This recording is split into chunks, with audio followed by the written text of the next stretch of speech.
قلبك بإذن الله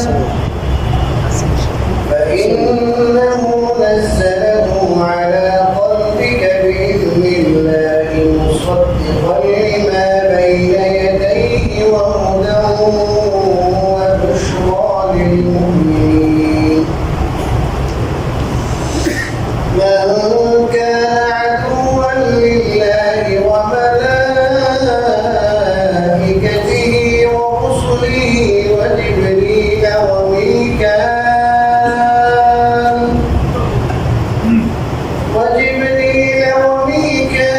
فإن الله عدو للكافرين صدق الله العظيم محترم মুসলিম کرام আমি আপনাদের সামনে আজকে সূরাতুল বাকারা 97 এবং 98 আয়াত পাঠ করেছি। এই দুই আয়াতে তর্জমা এবং সংক্ষিপ্ত তাফসীরের পরে সময় থাকলে আরেকটি আয়াত তেলাওয়াত করব ইনশাআল্লাহ।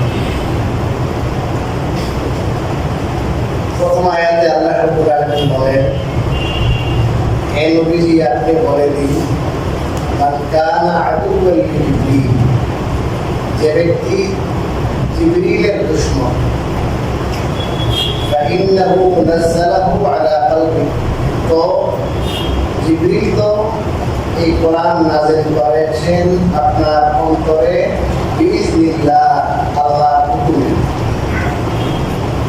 মুসাদ্দিকান লিমা বাইনা ইয়াদাইহি, সেই সাথে এটি তার পূর্ববর্তী কিতাবসমূহে সত্যায়নকারী, ওয়া বুশরা লিল মুমিনিন, এবং পথ নির্দেশকারী এবং সুসংবাদদানকারী মুমিনদের জন্য। মান কানা আদুওয়ান লিল্লাহি ওয়া মালাইকাতিহি, যে ব্যক্তি আল্লাহর দুশমন এবং তার ফেরেশতাদের দুশমন, ওয়া রুসুলিহি এবং তার রাসূলদের দুশমন, ওয়া জিবরিল ওয়া মিকাল এবং জিবরাইল ও মিকাইলের দুশমন, ফাইন্নাল্লাহা আদুও্বুল লিল কাফিরিন, তো নিশ্চয় আল্লাহ কাফেরদের দুশমন। এই দুই আয়াতে আল্লাহ রাব্বুল আলামিন ইহুদীদের চরম হটকারিতামূলক একটি প্রশ্নের জবাব দিয়েছে। ইমাম তাবারী রাহিমাহুল্লাহ, ইমাম কুরতুবী, ইমাম বাগাবী সহ অনেক মুফাসসিরিন কেরাম লিখেছেন, মুসনাদে আহমদের হাদিসের বরাত দিয়ে আব্দুল্লাহ বিন সুরিয়া এক ইহুদি পণ্ডিত, সে একবার জিজ্ঞেস করল রাসূলুল্লাহ সাল্লাল্লাহু আলাইহি ওয়াসাল্লামকে, আপনার কাছে ওহী নিয়ে আসেন তিনি কে? তার বর্ণনায় এসেছে, আপনার ওলিকে, আপনার সঙ্গীকে, আপনার পুস্তকে। রাসূলুল্লাহ সাল্লাল্লাহু আলাইহি ওয়াসাল্লাম উত্তর করলেন, আমার ওলি, আমার পুস্তক অথবা আমার উপর যিনি কোরআন নাযিল করেন তিনি হলেন জিবরিল। তখন এই ইহুদি পণ্ডিত বলে উঠল যে আপনার কাছে যদি জিবরিল ওহী নাযিল করতেন না, অথবা আপনার সম্পর্ক যদি জিবরিলের পরিবর্তে আপনার সম্পর্ক যদি মিকাইলের উপর হতো, বা মিকাইল ফেরেশতা আপনার উপর ওহী নাযিল করতেন, তাহলে আপনার উপর নাযিলকৃত সব কিছু আমরা মানতাম, এই কোরআনও আমরা মানতাম, আপনারাও মানতাম। যেহেতু এই জিবরিল আপনার উপর ওহী নিয়ে আসে, অর্থাৎ জিবরিলকে আমরা মানতে পারি না, জিবরিল যে ওহী নিয়ে আসে সেটাও মানতে পারি, কারণ জিবরিল আমাদের দুশমন। জিবরিল শব্দকে 10 ভাবে পড়া যায়, কয়ভাবে? 10 ভাবে। বাংলায় আমরা জিবরাইল বলি, যদিও বাংলায় এটা বহু প্রচলিত, শব্দ জাবরাইল, শব্দটা সঠিক হলো জাবরাইল, জাবরাইলও বলা যাবে, আর জি যদি বলেন জিবরিল বলতে হবে, কিন্তু বাংলায় যেহেতু প্রসিদ্ধ হয়ে গেছে এই জন্য জিবরাইল বলতে হবে। সেদিকে আমি যাচ্ছি, সাবজেক্ট ওরা বেশি বুঝতে, আমাদের জন্য ওই আলোচনা বেশি ফলদায়ক হবে। তো যাই হোক, ওরা বললো জিবরাইল আমাদের দুশমন, মিকাইল আমাদের দুস্থ, প্রশ্ন হলো জিবরাইল দুশমন কেন? আগে আগে আমাদের বাপ দাদারা ছিলেন, বংশের অনেক লোক ছিলেন, এরা কিন্তু জিবরাইলের আনিত আযাবের দ্বারা মারা গেছে। জিবরাইল তো কি নিয়ে আসে? আযাব আর গজব নিয়ে আসে। পক্ষান্তরে মিকাইলে করেন কি? মিকাইল তো রহমত নিয়ে আসে, বৃষ্টি বাদল এগুলোর সাথে আপনার ইন্ধনকে মিকাইলকে আল্লাহ রাব্বুল আলামিন এই সমস্ত এই বৃষ্টির আলো রহমত, মেঘের রহমত এই দায়িত্ব দিয়েছেন। তো মিকাইল হলে আমাদের জন্য সুবিধা হবে। এরা কি বাদী কথা বলেন? সুবিধাবাদী, হকপন্থী না। হক কোনটা? সত্য কোনটা? সত্যার বেশি নয়। এরা তো মনে যেতে চায়, ভালো যদি ভালো যদি লাগে, এদের স্বার্থের অনুকূলে যদি হয়, এদের লোক যদি হয়, এদের দলের লোক, এদের মানুষ খুশি হয়, মেজাজ খুশি থাকে, তাই এটা মাত্র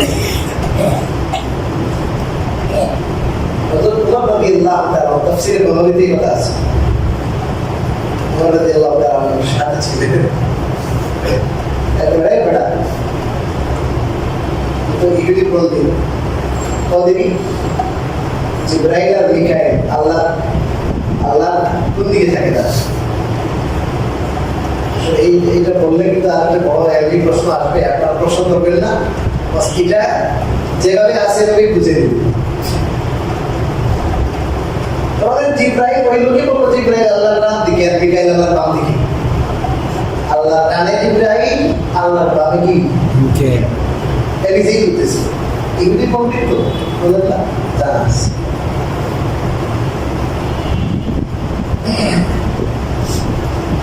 বললেন তাইলে মানো না কেন? দুইজনই তো আল্লাহর দূত, দুইজনই তো আল্লাহর ফেরেশতা, মানবা না কেন?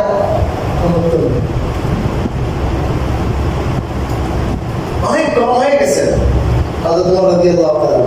হকের পক্ষে ছিল, বলিষ্ঠ কণ্ঠস্বর ছিল। আরেকটা ব্যাপারে আছে, আব্দুল্লাহ বিন সালাম রাদিয়াল্লাহু তাআলা ইহুদিদের বড় পণ্ডিত ছিলেন। আপনারা অনেক বড় পণ্ডিত, তাওরাতের আলেম ছিলেন আব্দুল্লাহ বিন সালাম। দীর্ঘদিন পর্যন্ত তিনি হক অন্বেষণ করেন। হক কোথায় জেনেছি মদিনা শরীফে নাকি আখির নবী, তাওরাতে এই নবীর ব্যাপারে আমাদেরকে আল্লাহ ওয়াদা দিয়েছেন, প্রতিশ্রুতি দিয়েছেন আমাদের থেকে, যে যখন ওই আখির নবী আসবেন তখন তোমরা ওনাকে মানবা। উনি শুনেছেন যে আখির নবীর আবির্ভাব হয়েছে। উনি কি আদৌ সত্য নবী নাকি অন্য কিছু, এটাকে চেক করার জন্য এই সর্বপ্রথম রাসূলুল্লাহ সাল্লাল্লাহু আলাইহি ওয়াসাল্লাম ইসলামের দরবারে আসার পরে এক হাদিসে এসেছে আল্লাহ রাসূল ওয়াজ করতেছেন। কি ওয়াজ? হে লোক সকল, আফশুস সালাম ওয়া আতঈমুত তাআম ওয়াসিলুল আরহাম ওয়া সাল্লু বিল লাইলি ওয়ান নাসু নিয়াম তাদখুলুল জান্নাতা বিসালাম। খেয়াল করেন, ওই সাহাবীর নাম কি? আব্দুল্লাহ বিন সালাম। রাসূল এই হাদিসের শেষে বলেছেন সালাম, প্রত্যেকটা কথার শেষে আছে বিন বিন বিন। অবাক হয়ে গেছে, কিন্তু ওনার মনের মধ্যে কি আছে এটা কাউকে বলে নাই। আসার পরেই বলেছেন এই লোক সকল আফশুস সালাম, ওনার নাম আব্দুল্লাহ বিন সালাম। হে লোক সকল, তোমরা সালামের কি বলো? বেশি বেশি প্রচার করো, সালামের প্রচার করো। সবাই সালাম করো।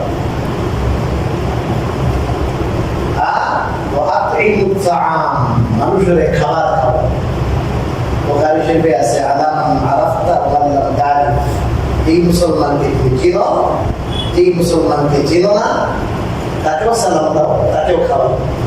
আমরা তো আছে মেহমান হলে রেসপেক্ট করি, বড় আলেম হলে, খতিব সাহেব, ইমাম সাহেব হলে সালাম দিই, বাড়িওয়ালা হলে, প্রভাবশালী হলে সালাম।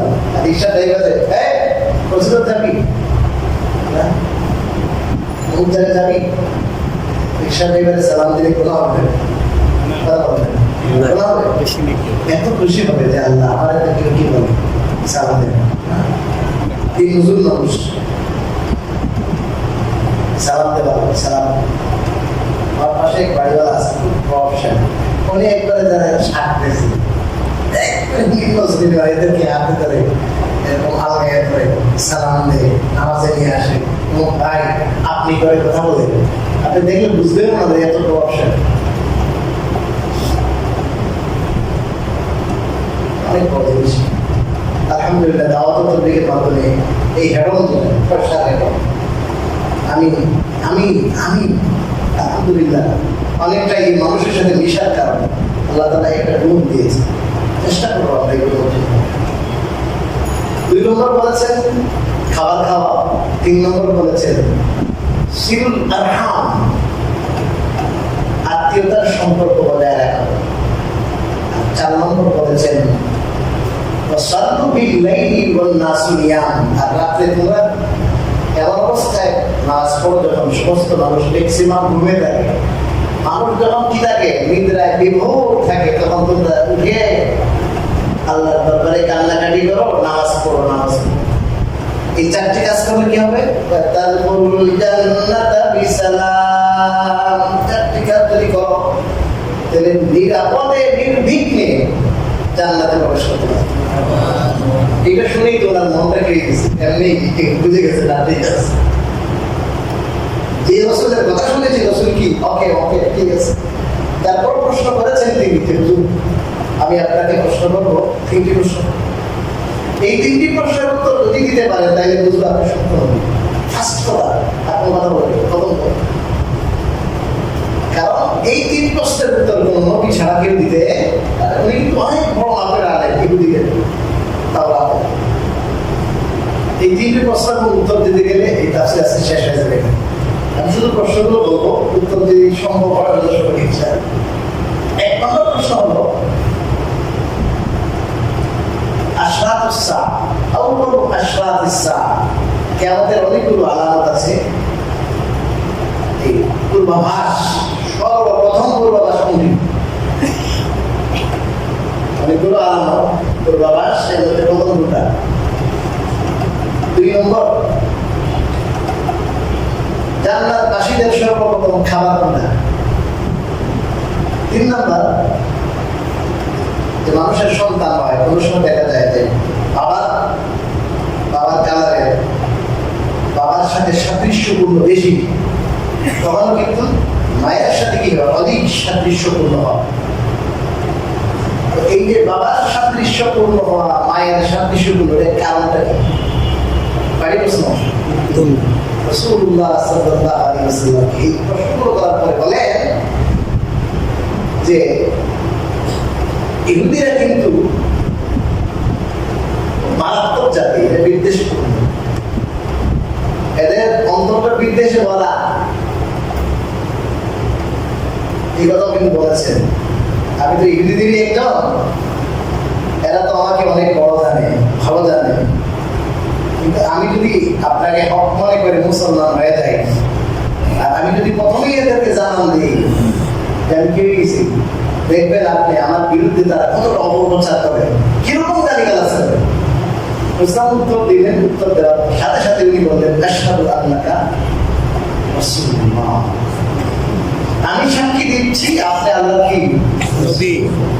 তবে হে নবীজি, যেহেতু ইহুদিরা কি এই ধরনের বিদ্বেষী, এরা হক কবুল করে না, আপনি এখনই আমার ইসলামের ব্যাপারটা প্রকাশ করিয়ে দিন।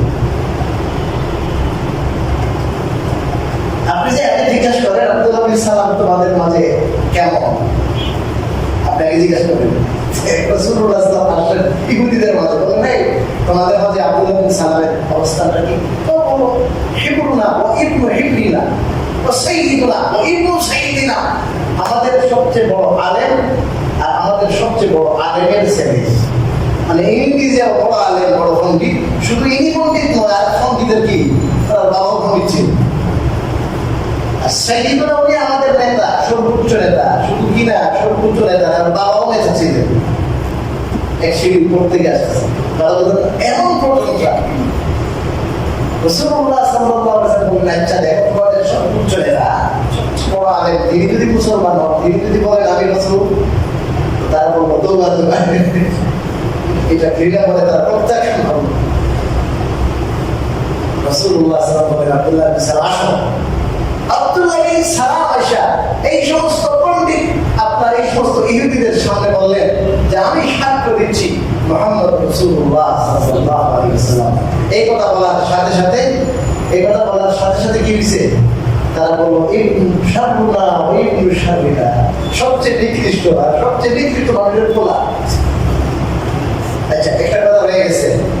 রাসূলুল্লাহ সাল্লাল্লাহু আলাইহি ওয়াসাল্লামকে এই সময় তিনি একটা প্রশ্ন করেছেন যে হুজুর আপনার উপরে যে কি ওহী নিয়ে আসেন তিনি কে?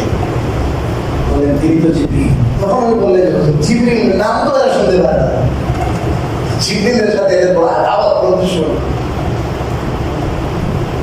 তখন আল্লাহ রাসূল সাল্লাল্লাহু আলাইহি ওয়াসাল্লাম এই আয়াত তিলাওয়াত করলেন, قل من كان عدوا لجبريل فإنه نزله على قلبك بإذن الله। এই নবীজি আপনি বলেন, এরা তো বলে যে জিবরাইল দুশমন তাদের, মিকাইল দুষ্ট। আল্লাহ বলেন মান কানা আদুওয়ান লিজিবরিল, আপনি বলেনই পরিষ্কার ভাবে বলে দেন যারা জিবরিলের দুশমন, তো فإنه نزله على قلبك بإذن الله। হাকিম মুহাম্মদ মাওলানা আশরাফী থানভীতে লিখেছেন এটা তাফসীরে, তো জিবরাইল তোমাদের দুশমন, এটা তোমাদের পার্সোনাল বিষয়। এটাকে কেন্দ্র করে তোমরা যে কোরআন অস্বীকার করছো যে জিবরাইল নিয়ে আসছে, এগুলো কি মানলো না? কোরআন মানলো না, এটা তো সম্পূর্ণ অযৌক্তিক।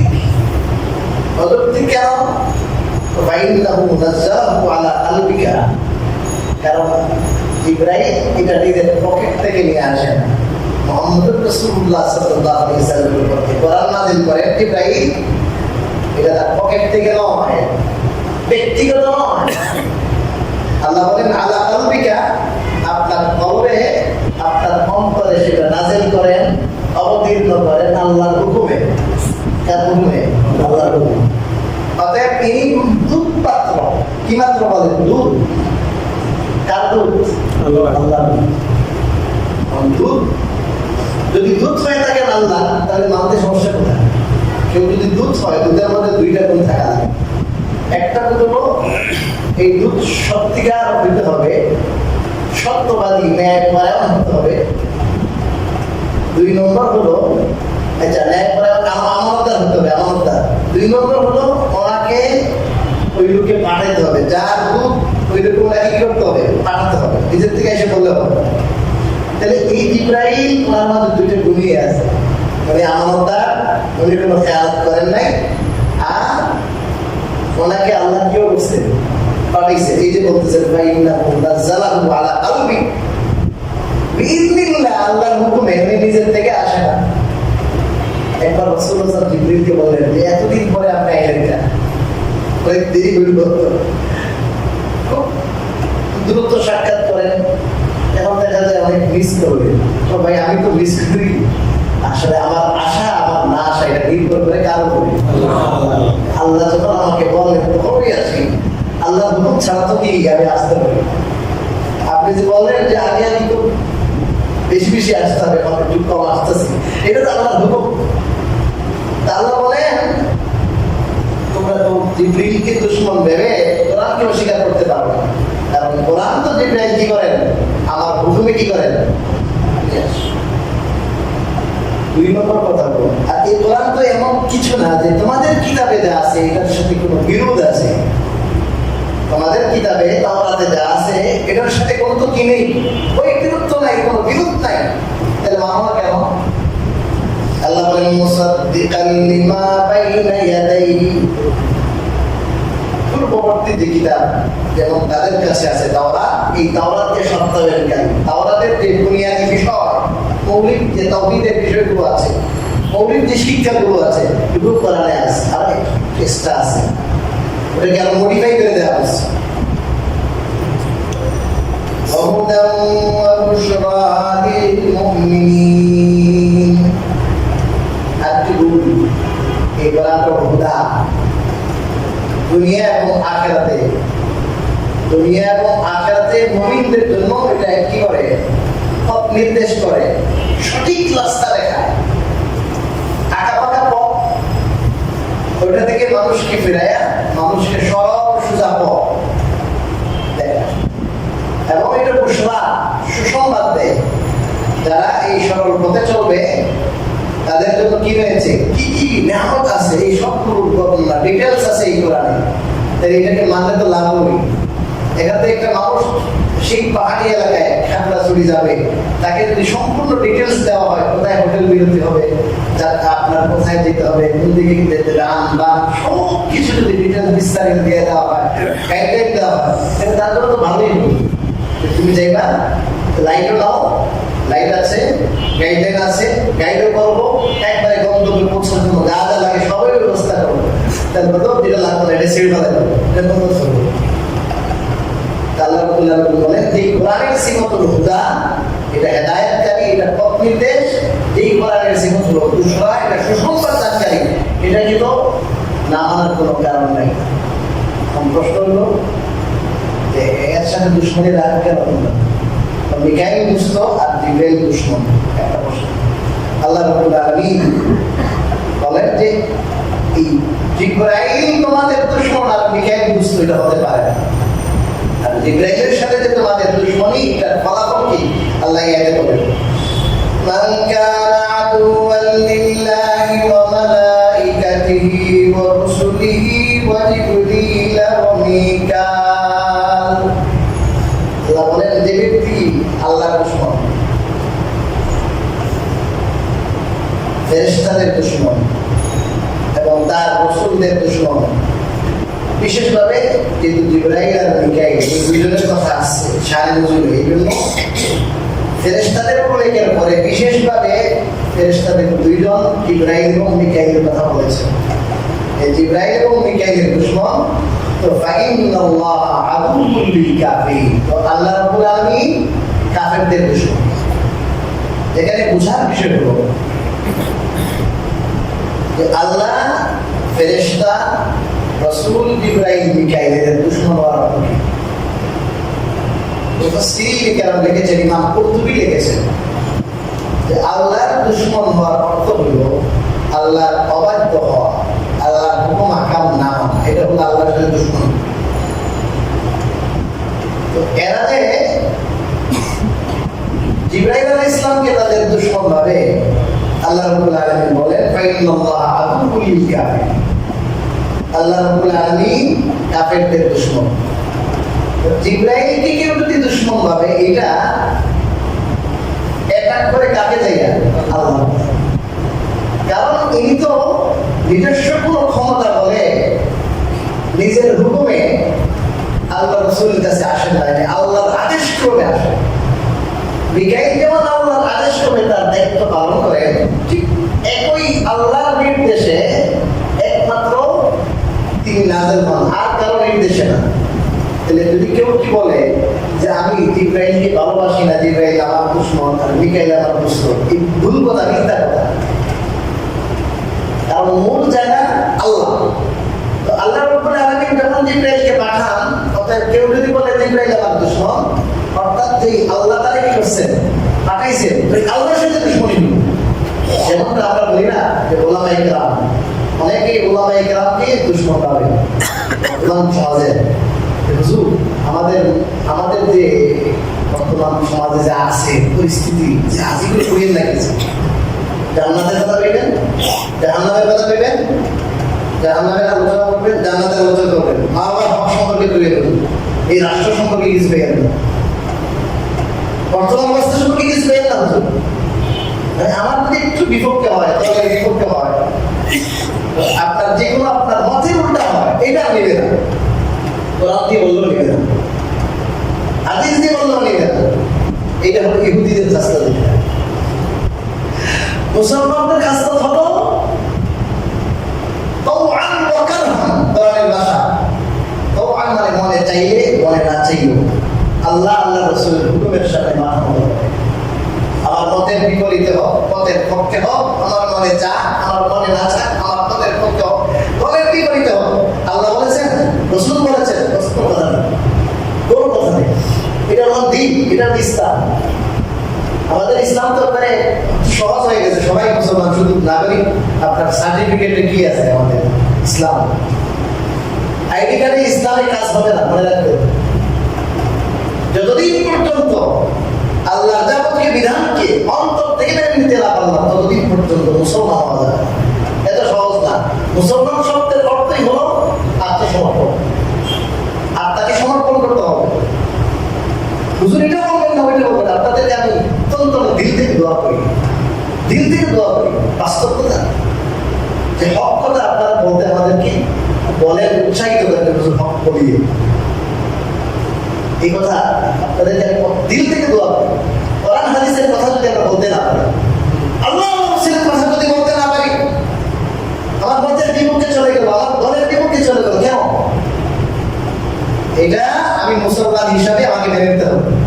আমার দল হিসাবে আমাকে প্রথমে বলছি, যদি কোরআন হাদিসের আলোচনা হয় আর আমার বিপক্ষে হয়, আপনি পেয়ে নিন। এই কথা বলেছি, আমি কয়েক জায়গায় বলেছি কথা। এরকম হওয়া দরকার সব জায়গায়। আমার তো সংশোধন হতে হবে, আমার বিপক্ষে হলে বলি, যদি কোরআন হাদিসের কথা হয়, এই কথা বলছি। এই যে দেখেন এখন জিব্রাইল নাযিল করলো, তো জিব্রাইলের সাথে এদের ব্যক্তিগত বিরোধ। এই যে জিব্রাইল এদিকে নিয়ে আসছে, আযাব নিয়ে আসছে। জিব্রাইলের বাপের ক্ষমতা, বাপ তো নাই, জিব্রাইল কোনো ক্ষমতা আছে? আল্লাহ রাব্বুল আলামিনের হুকুমে আযাব নিয়ে আসছে। আল্লাহর অবাধ্যতায় লিপ্ত ছিল, তাই আযাব নিয়ে আসছে। বুঝে না, সবকিছু তো আল্লাহ কেন্দ্রিক। একজনকে আল্লাহ, ইনিও আল্লাহর বান্দা, উনিও আল্লাহর বান্দা, ইনিও আল্লাহর ফেরেশতা, উনিও আল্লাহর ফেরেশতা। আল্লাহর হুকুমেই সবকিছু করেন, আল্লাহর হুকুমের বাইরে ওই ফারুনা মাই মারুন, আল্লাহ যা অর্ডার করেন তাই করেন, এর বাইরে যেতে পারেন না। এই সক্ষমতাই নাই তাদের, এবিলিটি নাই এদের। মানুষের তো আছে, আল্লাহর হুকুম একটা বলেছেন, মানুষ আল্লাহর হুকুমের বাইরে চলে যায়। আল্লাহ মানুষকে ইচ্ছাধিকার দিয়েছেন, ফেরেশতাদের এই ইচ্ছাধিকার 1% নেই। কোনো ফেরেশতাকে ভালোবাসা আর কোনো ফেরেশতাকে কি দুশমন বাবা, এটা তো সম্পূর্ণ বোকামি। সবসময় মনে রাখবেন যে আমি কোরআন এবং সুন্নাহর সামনে আমাকে সমর্পণ করলাম। আলেম ওলামার সাথে যত বিরোধ আছে বর্তমান মানুষের, দেখবে ম্যাক্সিমাম 99% বিরোধ হলো আমাদের বিপক্ষে বলে গেল, মুখটা কালো হয়ে যায়। আমি আপনাদেরকে এটা বলতে পারবো, এই জায়গায় বসে কোন দলের কোন ব্যক্তি আক্রোশে কথা বলি না, আলহামদুলিল্লাহ। কথা বলি জাতির, কথা বলি জাতির জন্য, ইমানের জন্য, ইসলামের জন্য, জাতির মুক্তির জন্য, মানুষের কল্যাণে। সমস্ত মানুষ মুসলমান, মুসলমানের কল্যাণে কথা বলি। আপনার মধ্যে কোনো ভুল থাকে, ভুল যেন কি হয়, ভুল থেকে যেন বের হয়ে আসে। আপনি আহলে হাদিস হন, সাতপন্থী হন, অথবা কোনো বেদাতি হন, অথবা কোনো আপনার যারা আপনার ইসলামকে রাজনীতিকে ইসলামের অংশ মনে করেন, মনে করেন ইসলামিক জিনিস, রাজনীতি আরেক জিনিস, ধর্ম নিরপেক্ষতায় বিশ্বাসী যারা, আপনি যেই হন না কেন, আপনার কল্যাণ কামী হবে না। দুশ্মন পাবেন কেন? ওলামায়ে কেরামকে। ওলামায়ে কেরাম দুশ্মন নয়, ওলামায়ে কেরাম আম্বিয়া কেরামের ওয়ারিস। অনেকে বলে হুজুর চাপ আছে, চাপ উপরে চাপ আছে। আপনার উপরে যদি চাপ থাকে, আমাদের উপরে চাপের ভাব আছে। আপনার উপরে অর্ডার করেছে না, আমাদের উপরে এমন অর্ডার আছে যে অর্ডারের ব্যর্থ ঘটানো জায়েজ নাই। যার কাছে আমাদের যেতে হবে, উপরে অর্ডার, আসল উপর অর্ডার আমাদের উপরে আছে, এইগুলো বলতে হয়, এইগুলো ভাবতে হবে বলতে। আল্লাহ আলী মোল্লা কি এটাই করছে যে জেলে বলতেছে কেন? বলে আলী মোল্লা যে কল্লা যেতে পারে, কিন্তু হক থেকে বিচ্যুত হবো না। এগুলো ইতিহাস। হাজ্জাজ বিন ইউসুফ কত আলেমকে মারছে এই জন্য। ইমাম আহমদ ইবনে হাম্বল মার খেয়েছেন কেন? ইমাম আবু হানিফার মৃত্যু জেলে হয়েছে, ইমাম আবু হানিফার মৃত্যু জেলে হয়েছে।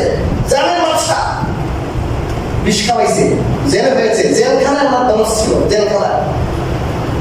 এই ফিকহে হানাফির বড় কিতাব, সময় শেষ হয়ে গেছে, আমার আবেগ এসে গেছে। ফিকহে হানাফির বড় কিতাব সারাসি, ইমাম সারাসি রাহিমাহুল্লাহ কিতাব মাবসুত। এই মাবসুত কিতাবটা উনি কূপের ভিতরে থেকে লিখছেন, কূপের ভিতরে থেকে। ওনাকে জালেম বাদশা, মুসলমান জালেম বাদশা কবি নিক্ষেপ করেছে। প্রায় 30 খণ্ডের কিতাব, বিরাট কিতাব। এখন তো অনেক উন্নত ছাপা কম বেশি হয়ে গেছে। এই ফুল কিতাবটা ইমাম আবু হানিফা রাহমাতুল্লাহ যত ফিকহ আছে, যত মাসলা মাসাইল আছে, হাজার হাজার মাসলা দলিল সহ উনি কুফের নিচ থেকে বলতেন। ছাত্ররা বলছে আমরা উস্তাদের কাছে জেলে পড়বো, ওনাকে ফালাই দিয়েছে কুফে। উনি কুফের নিচ থেকে বলতেন, ছাত্ররা লিখতো। এটাই হয়ে গেছে এখন আপনার বিশ্বকোষ নফসুতে সালাস এত বড় কিতাব। এদের এলম ছিল সিনা, এত এলম ইমাম সালাস জেনে ফেলেছে। সবসময় হাত কানে বলা গেলাম, কোন সরকারের তুষামত করে নাই, তেল বানাই, তেল যদি মাত্র আজ আপনারা এই দিন পাইতেন না। ওই অনেক আগে দিন শেষ হয়েছে, অনেক আগে দিন খতম হয়ে যেত। দিন রক্ত মায়ের দিন এসেছে, অনেক ত্যাগ তিতিক্ষা। আজকে কি দেখেছেন 200-300 মানুষের মৃত্যু, আরে হাজার হাজার ওলামায়ে কেরামের নাশ করেছে। এই ভারত থেকে ব্রিটিশ খেলাফ আন্দোলনে হাজার হাজার ওলামায়ে কেরামের লাশ করেছে। শাইখুল রহমতুল্লাহর কথা জানেন? মালটার জেলে, সেই মালটার জেলে বন্দি থাকা অবস্থায় এই ব্রিটিশ সেনারা ওনাকে এভাবে আপনার থ্রেট দিতে বলেছিল।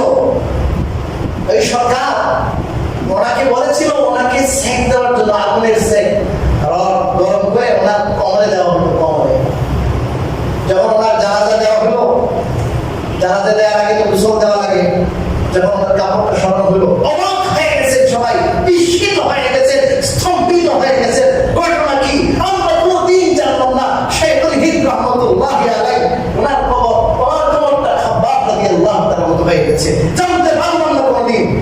শাইখুল হিন্দ বলে নাই, শাইখুল ইসলাম সৈয়দ হুসাইন আহমদ মাদানী ওনার খাদেম ছিলেন। ওনাকে জিজ্ঞাসা করা হলো, হযরত শাইখুল ইসলাম আপনি বলেন, আপনি তো উস্তাদের সান্নিধ্যে ছিলেন, তার খেদমতে ছিলেন, তার এই অবস্থা কেন? উনি সফরে ছিলেন, সফর থেকে আসার পরে বললেন শাইখুল হিন্দকে সেখানে যারা জেলে ছিল তারা বলতো যে আপনি এই ব্রিটিশ খেলাফ আন্দোলনের লিডার, আপনার নেতৃত্বে লাখো মানুষ আমাদের বিরুদ্ধে আন্দোলন করছে, আপনি যদি মুখটা বন্ধ করেন, এই আন্দোলন থেকে আপনি সরে আসেন, সব শেষ হয়ে যাবে, আমাদের রাজত্ব ভারতে কায়েম থাকবে। আপনি বলেন যে এখন থেকে আমি আর এই আন্দোলন করবো না, আপনি এখন বলেন, স্বীকারোক্তি দেন। উনি বলেছে যতদিন আমার অন্তরে মাহমুদুল হাসানের ভিতরে জান থাকবে, ততদিন পর্যন্ত তোমাদের বিরোধিতা থেকে আমি বিরত থাকবো না। এভাবে বলতো, আমরা সেট দিত, কোনো গুরুত্ব ছিল না কমরে। শাইখুল মাহমুদ হাসান দেওবন্দি রহমতুল্লাহি বলেছেন, শাইখুল ইসলাম হুসাইন আহমদ মাদানীকে, হুসাইন আহমদ যতদিন আমি বেঁচে থাকবো, আমার এই আযাবের কথা, আমার এই শাস্তি, আমি এই শাস্তি বরণ করেছি আল্লাহর জন্য, এই জাতির জন্য, জাতির কল্যাণে, কাউকে বলিও না। আজকে কিছু হইলে তো ফেসবুকে স্ট্যাটাস দেওয়া লাগে, ভাইরাল করা লাগে। আমাদের কামেরা মুখলিস ছিলেন, ভাইরাল ছিলেন না। শাইখুল রহমতুল্লাহি ইন্তেকালের পরে এটা ভাইরাল হয়েছে। ওলামায়ে কেরামের রক্তের ইতিহাস, যে ইতিহাস, যে আগের ইতিহাস অনেক দীর্ঘ। ওলামায়ে কেরামকে মহব্বত করবেন আল্লাহর জন্য, ওলামায়ে কেরামকে মহব্বত করবেন রাসূলের জন্য। ওলামায়ে কেরাম আম্বিয়া কেরামের ওয়ারিস, পকেট থেকে বলে না। হক্কানি ওলামায়ে কেরাম যদি হয়, হক্কানি ওলামায়ে কেরামের কথা, আমাদের কথা মানবেন, নাজাত পেয়ে যাবেন। এটা হলো নৌকা, বাঁচার নৌকা হলো এটা হলো বাঁচার নৌকা। ওলামায়ে কেরাম যা বলবেন এটা উঠবে, বেঁচে যাবে। আর পক্ষে কথা বলেন, দেখিয়ে এদিক ওদিক ইনিয়ে বিলিয়ে বলেন, ইনিয়ে বিলে বলেন, আরে ইনফরমেশন দেবো যে এটা পেয়ে ওটা পেয়ে না। আগে মসজিদে আমি ছিলাম, ক্লিয়ার কাট কথা বলেছে, আমি যা বলবো ওয়াজ শিখে দিতে পারবেন আপনারা, যদি হয় আসে নেবে নাই। বেতন কথা দিন, হুজুর বেতনের নামই নেয় না, এর আশ্চর্য হয়ে গেছে। হুজুর বেতনের নাম নেয় না, ওকে ওয়াজ শিখে দিতে হবে, ওয়াজ শিখে দিতে পারবেন না, যদি হয় তাহলে আসে নেবে নাই। হুজুর যদি সরকার পিছনে, আমি কি পাগল হয়েছি? সরকারের বিরুদ্ধে বলবো কেন? সবার পক্ষে বলবো। যার আকল আছে সে বুঝবে আমার পক্ষে, তার নাজাতের জন্য থাকে, আমি জুলুম থেকে বাঁচানোর জন্য বলবো। হাদিসের মধ্যে আসছে, তুমি তোমার ভাইকে সাহায্য করো, উনসুর আখাকা যালিমান আও মাজলুমান, জালেম হইলেও তারে সাহায্য করো, মজলুম হইলেও সাহায্য করো। এটা অবাক করে দেয় হাদিস না? সাহাবীরা বলে হুজুর জালেমের সাহায্য কেমনে হয়? জালেমের সাহায্য, মজলুমের সাহায্য তো বুঝলাম, জালেমের সাহায্য কেমনে? জালেমের সাহায্য হলো তুমি জালেমকে জুলুম থেকে বাঁচার পথ ত্যাগ করো, এর হাত ধরো, তুমি কি করিও না, কি করিও না, জুলুম করিও না। আমরা আমাদের ওয়ে, আমরা জালেমদেরকে কি করি, নসিহত করি যে আপনি জুলুম থেকে কি করেন, জুলুম থেকে বেঁচে থাকেন, অফ হয়ে যান, ক্ষান্ত হন, জুলুম করেন না, পরিণতি ভালো হবে না।